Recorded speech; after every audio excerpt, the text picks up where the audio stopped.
In today's video, I am going to teach you how to add subscripts and superscripts to legends in Excel. We are going to make your chart legend more precise by changing one character inside a legend label. This is useful when you need to show things like chemical formulas, units, or mathematical notation. The key idea is that Excel can format text characters with superscripts and subscripts, and then your chart legend will automatically reflect those formatting changes. First, you will highlight the single character inside cell B1 that you want to change. Take a close look at cell B1 and find the specific character, letter, or number that needs to be smaller and lower for a subscript or smaller and higher for a superscript. It is important that you only highlight the character you want to format, not the entire cell contents. If you highlight too much, Excel will apply formatting to more characters than intended, and your legend may not look the way you expect. Once you have that single character highlighted, right-click that highlighted text. You can do this either by right-clicking the highlighted portion directly inside the cell or by right-clicking that highlighted text inside the formula bar. The formula bar is often helpful because it makes it easier to see exactly what is selected.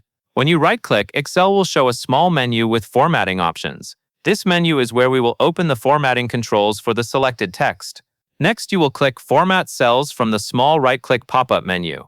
This is the step that takes you from simple editing into the deeper text formatting options. After you click Format Cells, a dialog window will appear.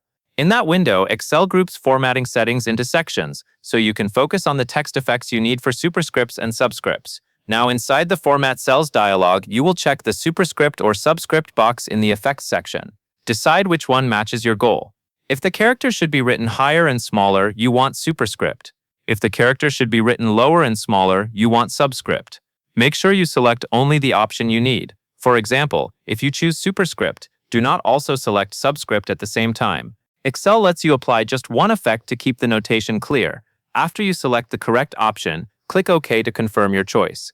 This applies the superscript or subscript formatting to the character you highlighted in cell B1.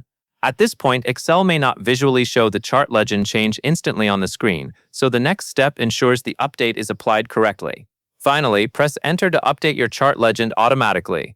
Pressing Enter tells Excel to finalize the change and refresh dependent objects, including your chart legend. If your chart legend uses the text from cell B1, it should update to reflect the superscript or subscript formatting you just applied. You can then look at the legend to verify that only the intended character was formatted and that the notation appears exactly as you want. That covers everything you need to know, and that is all there is to it.